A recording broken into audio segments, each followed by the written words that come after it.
자, 할렐루야, 주님의 이름으로 환영합니다. 참 잘 들어오셨습니다. 옆에 분들하고 인사하겠어요. 참 잘 들어오셨습니다. 참 잘 들어오셨습니다. 예, 참 잘 들어오셨습니다. 정말 잘 들어오셨습니다. 예, 오늘은요, 본문에 의지하여 거짓말장이, 제목이 좀 굉장히 원색적이죠. 거짓말장이라는 제목으로 여러분들과 함께 의뢰를 나누고자 합니다. 여러분 동방경문록을 쓴 마르코 폴로를 다들 잘 아실 겁니다. 그래서 이 마르코 폴로와 관련된 유명한 이야기가 하나 있는데, 그게 바로 마르코 폴로의 동방경문록은 서양의 역사를 뒤바꿔 놓았다는 말입니다.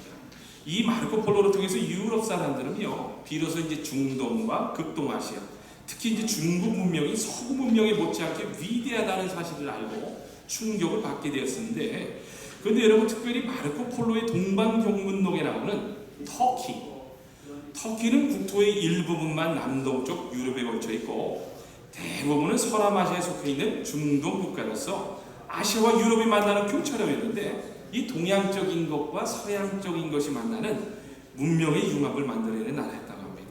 그리고 이제 노아가 방주를 만든 산과 아브라함의 고향 하란 평야가 터키에 있었습니다. 아울러 터키는요, 기독교의 발상지로서 도초의 초대교회 유족들이 널려있는 나라이기도 하는데, 사도 바울의 고향인 다소와 그리스도인이라는 명칭을 처음 얻은 곳이요, 이방 종교의 전초기지였던 안디옥 에베소 교회를 비롯한 소아시아 7교회가 모두 모여있는 곳이 바로 터키라고 합니다. 근데 이제 여러분 너무 안타깝지 않습니까? 제가 이렇게 장황하게 이 터키라는 나라가 이런 기독교 문명의 발상지라고 했는데 너무나 안타깝지 않습니까? 오늘날 이 터키가 어떻게 변해인 줄 아세요? 사도 바울 당시에 이방 선교의 전초기지였던 터키가 지금은요, 이슬람 국가가 되어서 모든 예배당은 폐허가 되어가지고 있고 찬송 소리와 기도 소리가 더 이상 들리지 않는, 죄송합니다, 관광지가 되었어요. 관광지가 되고 폐허로 나와 있다고 합니다. 그래서 지금은 이제 관광객들이 초대교회 교인들이 예배드렸던 장소에 갈 때마다 이제 바깥에서는 이슬람 기도 소리가 확성기를 통해 구슬프게 울려 퍼집니다. 기도와 찬송 소리가 울려 퍼져야 할 그 자리에 이슬람의 기도 소리가 귓절을 때리는 역사의 아이러니를 가는 곳마다 경험할 수 있는 곳이 바로 터키라는 거예요. 그런데 도대체 어떻게 해서 이렇게 기독교 문명의 발상지요 소아시아의 젖줄이었던 터키가 여러분 왜 이슬람 국가로 되었을까요? 여러분 정말 이 역사를 통해 저와 여러분은요, 중요한 진리를 꼭 발견하셔야 하는데, 이 질문에 대한 대답이 바로 터키 이스탄불에 있는 아야 소피아라는 성당에 대한 역사를 보면은 알 수 있다고 합니다. 여러분 초대 교회사를 보면요, 아야 소피아 성당은 주후 360년경 콘스탄티누스 대제 때 처음 지어진 건물이라고 합니다. 이제 그 후 몇 차례 개축을 통해서 537년에 유스티아누스 황제에 의해서 완성되었는데, 그 성전 낙성식이 있던 날 이 유스티아누스 황제가 이렇게 외쳤다고 합니다. 솔로몬 왕이여, 내가 당신보다 더 훌륭한 성전을 지었소라며 비꼬았을 정도로 이 아야 소피아 성당은요, 세계의 4대 불가사의 성전 중에 하나로 칭송될 만큼 아주 위대한 건물로 지어졌다고 합니다. 그러나 이제 1299년부터 1922년까지 이 소아시아 지방을 차지했던 이슬람교의 오스만 제국이 터키 지역을 점령하면서 이제 아야 소피아 성당은 이슬람 사원이 모스크바로 개조가 되어서 사용되었는데, 저도 정말 기회가 되면 한번 꼭 가고 싶은 곳인데, 오늘날 이 아야 소피아 성당을 들어가면요, 여러분 기독교적인 것과 이슬람적인 것이 혼합이 되어 있다는 겁니다. 그런데 여러분 어떻게 이런 비극이 일어날 수 있을까? 어떻게 전 세계의 모든 기독교인들의 보물이라고 할 수 있는 성전이 어떻게 모스코 이슬람 사원으로 바뀔 수 있었을까? 그런데 여러분 그 이유가 잘 아셔야 할 게 바로 저와 여러분이 믿는 기독교인들, 로마 카톨릭의 잘못 때문이었다. 여러분도 중세기에 있었던 십자군 전쟁을 다들 잘 아실 겁니다. 이슬람이 장악됐던 예루살렘 성지를 회복한다는 명목으로 십자군 전쟁이 일어나게 되는데, 1204년 7월 아야 소피아 성당이 있는 현지에 이스탄불 지역에 십자군이 수종하게 들어가게 되었고, 이때 이제 십자군이요, 군복과 방패와 깃발 위에 수놓은 십자가의 의미를 다 잊어버린 채 그 당시요, 상상할 수 없는 무차별적인 약탈과 방화와 살인과 강간 등을 서슴지 않고 자행을 했다는 기록이 나옵니다. 그러면서 그때 당시에 유대인들이 그렇게 많이 죽었다고 합니다. 그래서 지금도요, 유대인들은 이런 역사를 아는 유대인들은요, 이 십자가만 보면 치를 떠는 사람들이 있다고 합니다. 여러분, 이뿐 말이 아닙니다. 이 십자군들은 아야소피아의 눈을 돌려 예수의 제자들과 성모 마리아의 물건이라고 여겨진 것들은 모조리 약탈해 갔답니다. 그러니까 예수를 십자가에 못 박았을 때 썼다는 대목과 가시면류관과 금가음으로 장식된 십자가들을 모조리 떼어갔습니다. 심지어는요, 성전을 지키고 있던 신부들을 죽이고 수녀들을 강간까지 했다라고 합니다. 십자가의 길을 앞세운 성전의 군사들이 폭도로 바뀌어 온갖 만해를 저지른 모습에, 그래서 그때 당시 소아시아 사람들은요, 너나 없이 치를 떨며 십자군을 뭐라고 했는지 아세요? 거짓말쟁이다. 십자군들은 거짓말장이라고 했다라고 합니다. 그래서 이슬람교를 믿는 오스만 군대가 쳐들어왔을 때 그때 당시 소아시아에 살던 사람들은 이렇게 말하면서 주변의 카톨릭 국가들에게 일절 도움을 요청하지 않았다고 합니다. 아이야 소피아에서 추기경을 보는 것보다 차라리 무슬림을 보는 것이 낫다. 여러분, 죄송하지만 이게 바로 십자군 전쟁의 실상이었습니다. 여러분, 십자군 전쟁은 순수한 동기를 잃어버린 채 십자가를 앞에 내세우며 주님의 사랑을 전파한 것이 아니라 그것을 이용해서 엄청난 만행을 저지르며 그때 당시 사람들에게 증오의 대상이요, 거짓말장이의 대명사로 여겨졌던 군대가 바로 십자군이었습니다. 여러분, 이런 역사를 통해서 우리가 귀한 교훈을 배울 수 있는 눈과 귀가 열려야 합니다. 방금 말씀드린 이야기를 통해 우리가 배워야 할 소중한 교훈이 하나 있는데, 그것이 바로 사랑 없는 십자가만 가졌던 로마 카톨릭 군사 때문에 여러분, 기독교의 성질을 잃어버리게 되었다는 거예요. 여러분, 사랑이라는 알맹이는 다 잃어버리고 십자가를 내세워서 신앙의 형식만 가진 사람들 때문에 기독교의 발상지가 이슬람의 수준에 빠지게 되었다는 겁니다. 그래서 기독교 역사에서 십자군 전쟁은요, 인류 최고의 잔인한 전쟁이요, 잘못된 전쟁이라는 불명예의 평가를 받으며 그때 당시 교황의 십자군을 보면 오히려 더 두려워서 사람들이 도망을 쳤다는 거예요. 여러분, 기독교는 무슨 종교라고요? 희생과 사랑의 종교라고 말합니다. 그만치 사랑이라는 것이 기독교를 설명할 수 있는 소중한 단어인데 정말 안타깝지 않습니까? 여러분, 정말 사랑이라는 말만큼 쉬우면서도 어려운 말은 없을 겁니다.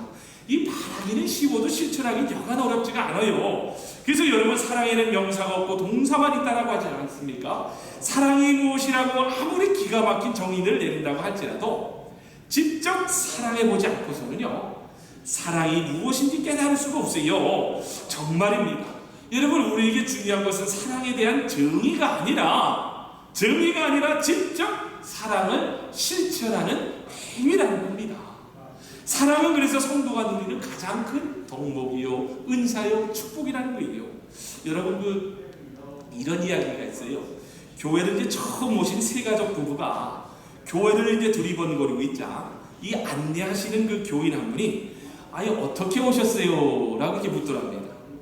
그런데 그 말을 듣고 돌아서는데 그 부부가 크게 눈물이 나더라는 거예요. 왜 눈물이 났을까? 이제 물론 안내하시는 분은 그런 의도가 아니었겠지만 참 좀 센스가 없으셨던 것 같아요. 그래서 여러분, 사랑의 관심은요, 결국 말과 행위로 드러나게 돼 있다는 겁니다. 여러분, 새로운 교인한테 어떻게 교회 처음 나왔는데 오셨어요? 예배 보러 왔을 텐데 어떻게 오셨어요? 라고 하면 이분이 어떻게 교회를 나오시겠어요? 참 잘하셨습니다, 환영합니다 이러면은 교회 와서 예배를 드릴까 말까 하는데 어떻게 왔냐, 또 왜 왔냐 하는 시간이에요. 그죠? 그래서 사랑은 말과 행위로 드러나게 돼 있다는 겁니다. 여러분, 예수님의 사랑은 죄송하지만요, 원수까지도 사랑해야 합니다. 이것이 진짜 사랑이고 하나님의 사랑이라고 합니다. 그런데 우리는 십자가를 통해 이 사랑을 다 맛본 사람들입니다. 하나님께서는 주님의 피공로로 구원의 은혜를 받은 사람들이 하나님처럼 사랑하기를 원하신다라고 하는데, 이것을 오늘 본문에서 보니까요, 요한 사도는 사랑의 완성이라고 이야기를 합니다. 여러분, 오늘 본문 17절을 보면 이런 말씀이 나와요. 이로써 사랑이 우리에게 이룬 것은, 이로써 사랑이 온전히 우리에게 이룬 것은, 다시 말해서 우리에게서 사랑이 완성되었다는 의미로서 하나님께서 주신 십자가의 사랑을 부어주시고 목숨을 다하고 사랑하고 이웃을 사랑하게 하신다라고 하는데, 그 이유가 바로 19절에 나옵니다. 그가 먼저 우리를 사랑하셨기 때문이라고 합니다. 그런데 이것을 사도 요한이 사랑의 완성이라고 이야기를 합니다. 그 자리에서요, 저와 여러분은 똑바로 아셔야 할 것이 있는데, 그게 바로 내가 사랑할 수 있는 것이 아니라, 내 의지로 사랑할 수 있는 것이 아니라, 내 안에 계신 예수님께서 나로 하여금 하나님처럼 사랑하게 하신다라는 이야기입니다. 여러분, 홍해를 누가 가르쳤어요? 하나님이 하셨습니다. 여러분, 누가 물로 포도주로 만드셨으며, 누가 오병이어로 5,000명을 먹이셨으며, 누가 죽은 나사로를 살리셨습니까? 내가 아닙니다. 예수님이셨습니다. 우리의 모든 죄를 사한 분이 누구이십니까? 납니까? 예수님이십니다. 우리를 지옥에서 먼저 천국 백성이 되게 하신 분이 누구세요? 예수님이라는 거예요. 그렇다면 여러분, 우리가 하나님처럼 사랑할 수 있도록 만들어주시는 분이 예수님이라고 믿는 것이 그렇게 어려운 일일까요? 근데 이제 어려운 일일까요? 여러분들 표정을 보니까 그 일이 굉장히 어렵다는 듯이 저를 쳐다보는 것 같아서 제가 좀 부담스럽습니다. 근데 저도 솔직히 말씀드린다면 이게 바로 제가 넘어야 할 믿음의 분량이요, 우리가 넘어야 할 믿음의 분량이라는 거예요. 정말입니다. 저와 여러분들은요, 주님의 십자가 보혈의 피공로로 구원을 얻게 된 하나님의 사랑을 받은 자들로서 하나님의 사랑에 대해서는요, 정말 너무나도 잘 알아요. 그런데 왜 이렇게 우리가 하나님의 사랑을 실천하지 못하고 사는 이유가 도대체 무엇 때문일까? 그런데 그 답이 의외로 너무나 간단합니다. 그게 바로 하나님처럼 사랑하는 것이 그렇게 중요하다고 우리의 삶 가운데서 생각하지 않기 때문이라는 거예요. 어떠세요, 여러분? 진정으로 거듭난 그리스도인으로서 우리가 하나님처럼 사랑하는 것이 밥을 먹는 것보다 더 중요하게 여긴다면 하나님처럼 사랑할 수 있을까요? 없을까요? 있습니다. 왜냐? 하나님께서 하시는 일이기 때문입니다. 그렇다면 지금까지 왜 우리가 그렇게 못했던 걸까요? 우리가 그렇게 사랑하기를 갈망하지 않았기 때문입니다. 저는요, 골방에 들어가서 기도를 하다 보면요, 항상 이 부분에서 하나님의 마음의 아픔을 제가 느끼게 됩니다. 하나님께서 얼마든지 우리가 사랑하도록 하실 수 있지만 정작 하나님의 사랑을 받은 우리가 그 사랑을 베풀려고 갈망하지 않으면은 아무리 하나님이시라도 우리가 사랑하게 하실 수 없기 때문입니다. 어떠세요? 여러분은 하나님처럼 사랑하기를 밥 먹는 것보다 더 갈망하십니까? 많은 그리스도인들이 이것이요, 보니까 얼마나 중요한지 모르기 때문에 갈망하지 않는다는 겁니다. 사실 정말입니다. 우리로서는요, 십자가의 보혈로 공로를 받은, 구원을 받은 우리는요, 그것이 얼마나 중요한다는 것을 깨달아야 합니다. 왜냐? 여러분, 죽을 때 가서야 깨닫게 되는 일이기 때문입니다. 그러나 하나님께서는요, 죽을 때 가서 깨달으면 아무 소용이 없기 때문에 이미 말씀을 통해서 다 가르쳐 주었습니다. 여러분, 성경을 보면요, 하나님처럼 사랑하는 것이 상상할 수 없을 정도로 중요하다는 것을 누구나 쉽게 다 알 수 있는데, 그 이유가 바로 우리의 영생의 문제가 달려있기 때문입니다. 하나님처럼 사랑하면 그렇게 사랑한 한 자는요, 심판날에 담대하게 하나님 앞에 설 수 있다라고 합니다. 왜냐? 내가 영생을 얻을 수 있었기 때문이라는 거예요. 여러분 17절에서 너무나도 잘 설명해 주고 있지 않습니까? 사랑이 우리에게 완성되었다는 사실은 이 점에 있으니 우리로 하여금 심판날에 담대함을 가지게 해주려 하기 때문이라고 합니다. 여러분 마지막 날에 우리가 이렇게 담대해지는 것은 그리스도께서 사신 대로 또한 우리도 이 세상에서 그렇게 살았기 때문에 마지막 날에 담대해질 수 있다는 거예요. 여러분 주님의 사랑과 은혜를 받은 진정으로 거듭난 그리스도인들은요, 사랑하지 않게 되면요 두려워서 심판날을 견딜 수가 없습니다. 왜냐? 이게 바로 하나님의 속성이기 때문입니다. 하나님처럼 못하는 사람이, 하나님처럼 살아가지 못하는 사람이 죽고 난 다음에 어떤 처지에 빠질까 주님은 보니까요, 누가복음 16장에서 정말 잘 이야기를 해주고 있습니다. 여러분 부자와 나사로의 이야기를 다들 잘 아실 거예요. 여러분 누가복음 16장에 등장하는 부자의 죄가 무엇일 것 같아요? 부자의 죄가 무엇일 것 같아요? 여러분 성경에 보니까요, 이 부자에 대해서 특별한 죄가 나오지 않는데 사실 그렇지 않습니까? 물질이 있어서 내가 잘 벌어서 내가 내 집에서 맨날 잔치하면서 사는 것이 이 부자가 죄가 될까요? 아닙니다. 자신이 있어서 쓴 것인데 그게 뭐가 죄가 될 수 있겠어요? 그렇다면 여러분 진짜 이 부자의 죄는 무엇일 것 같습니까? 바로 하나님처럼 사랑하지 않았기 때문이라는 거예요. 여러분 부자에게도 보니까 사랑이 없었던 것은 아니었습니다. 얼마나 간절히 형제들이 지옥에 오지 않게 해달라고 본인이 지옥에 가서 간청을 합니까? 그에게도 사랑이 있었어요. 그러나 가족이나 형제는 사랑했지만 이 부자의 죄는요, 집 앞에서 굶어 죽어가는 나사로에게는 그리 사랑이 가지 않았더라는 거예요. 그런데 보니까 예수님께서는 네가 이것이 지옥에 가는 죄라고 이야기를 해주셨다는 겁니다. 여러분 분명한 것은요, 구원은 믿음으로 받는다는 사실입니다. 그렇죠?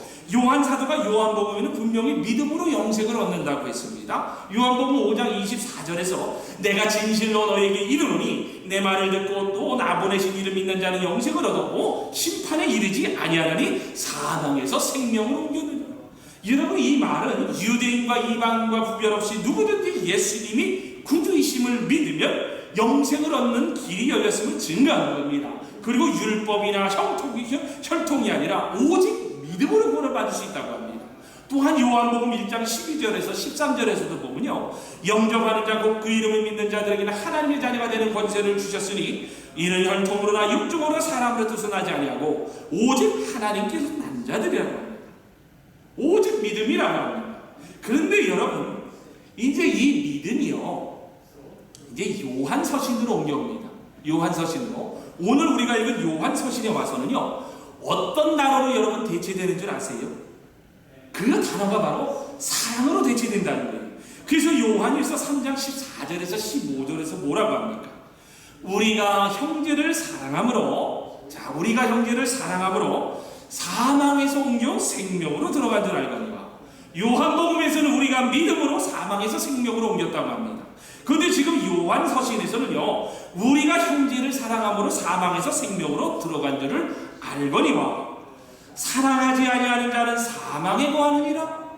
그 형제를 미워하는 자마다 살인하는 자니 살인하는 자마다 영생이 그 속에 있지 아니하는 것을 너희가 아는 바라. 여러분 지금 사도 요한이 초대교회 안에 거짓말장이가 있다고 합니다. 초대교회 안에. 그런데 누가 거짓말장이라고 합니까?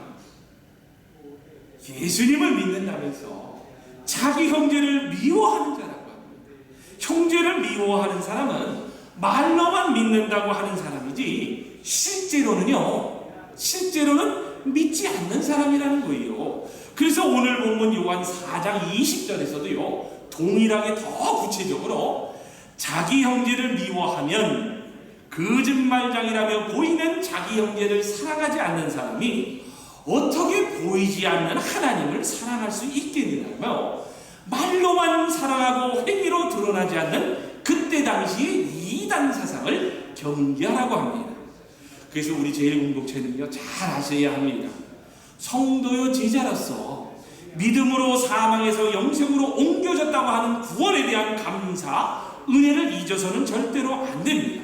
그러나 믿는 자들에게 사망에서 영생으로 옮겨진 구원에 대한 확증 이외에도 한 가지 더 드러나는 증거가 있어야 하는데, 그게 바로 내가 지금 거짓말장인지 아닌지, 즉 사랑의 행위와 실천이 있는가 없는가에 대해서 영적 증거를 해야 한다는 겁니다.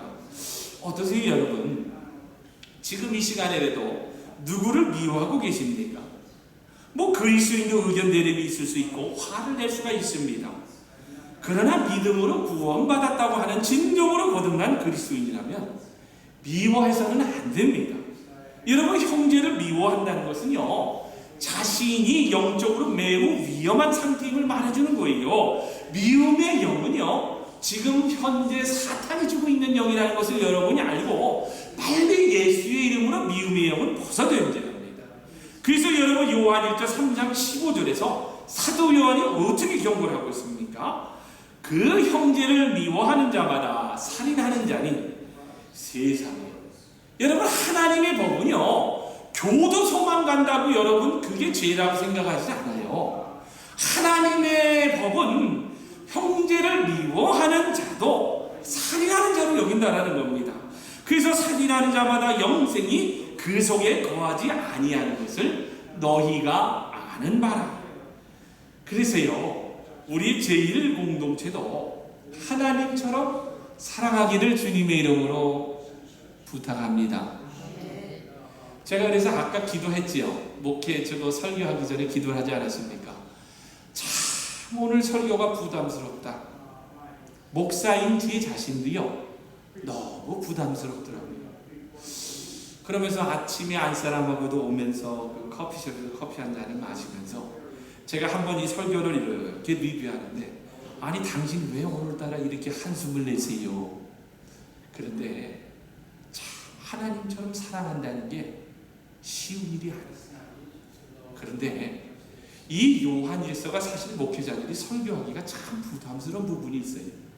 그런데 하나님의 말씀을 보니까요, 하나님처럼 사랑하지 않으면 살인하는 자라고, 하나님처럼 사랑하지 않으면 거짓말장이라고 합니다.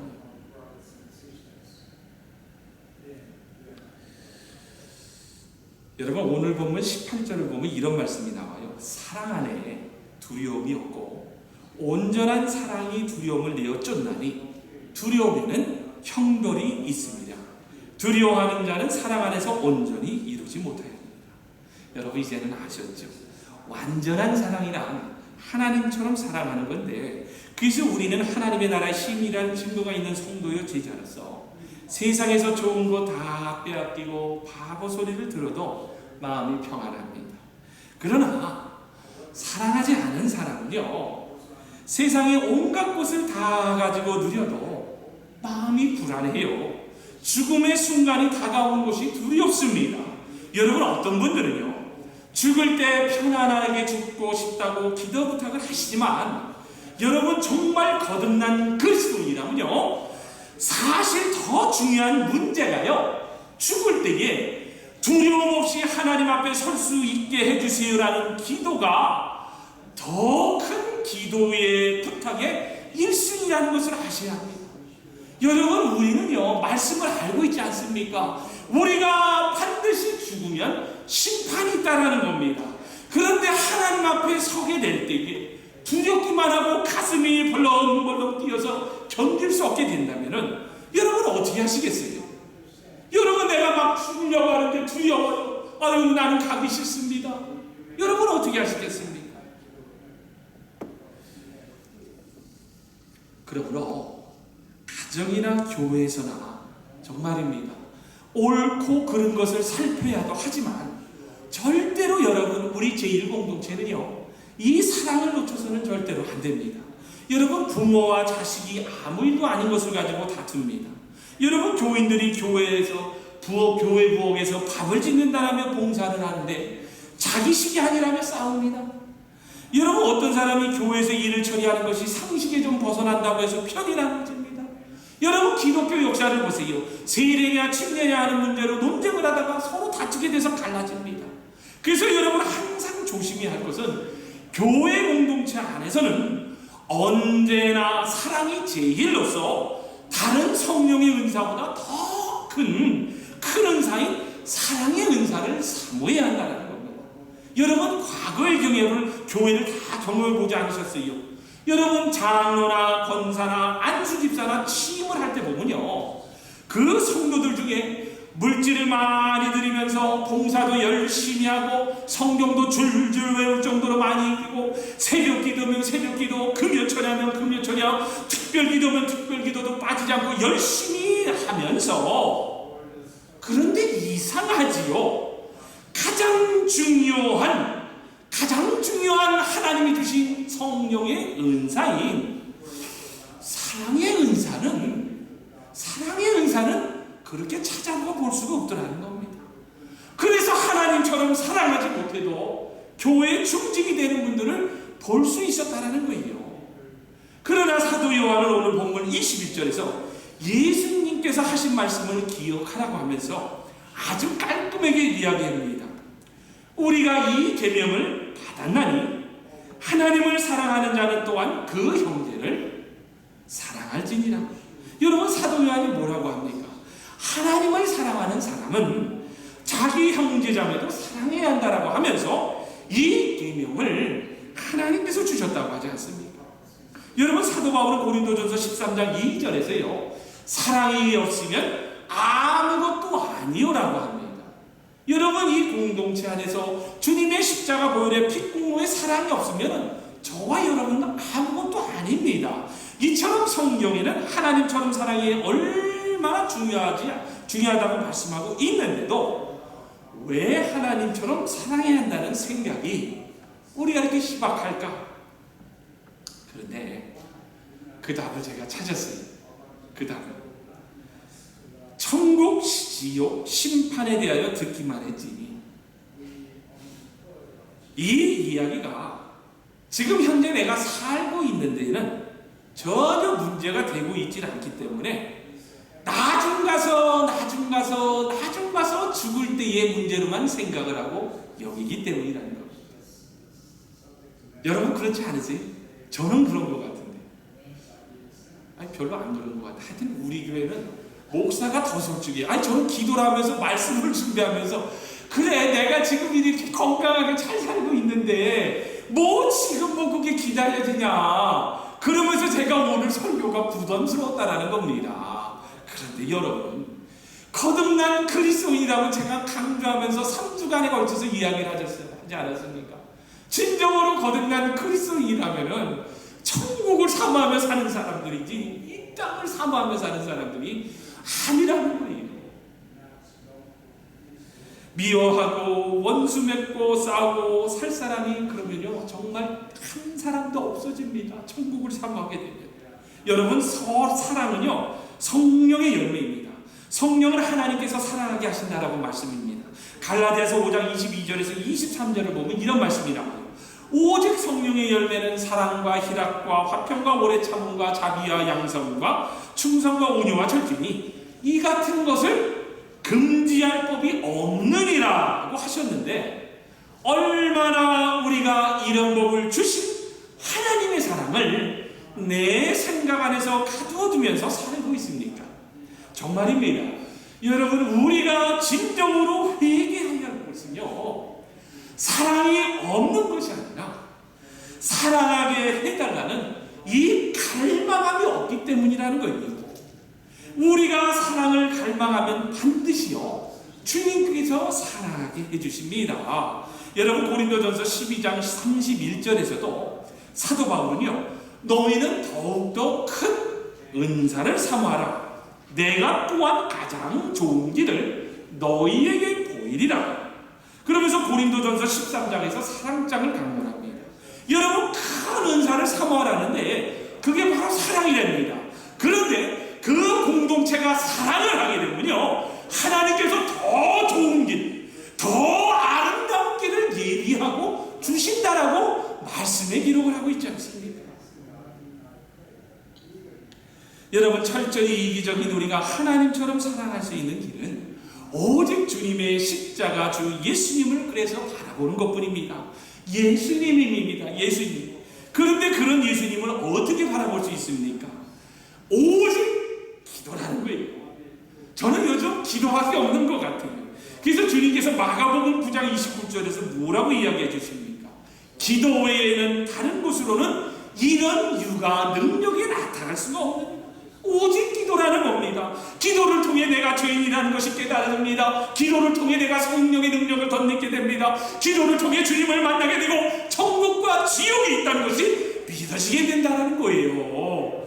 여러분, 기도는요 변화의 능력인가 동시에 이기는 능력입니다. 기도는 우리의 삶을 변화시키며 마귀와 싸워 영적 전쟁에서 이기게 합니다. 주님 자신도 기도하시면서 우리에게 말씀하십니다. 쉬지 말고 기도하라. 모든 일에 기도하고 간구하라. 정신을 차리고 똑바로 차리고 기도하라. 때가 가까웠느니라며 근신하며 깨어 기도하라고 하지 않습니까?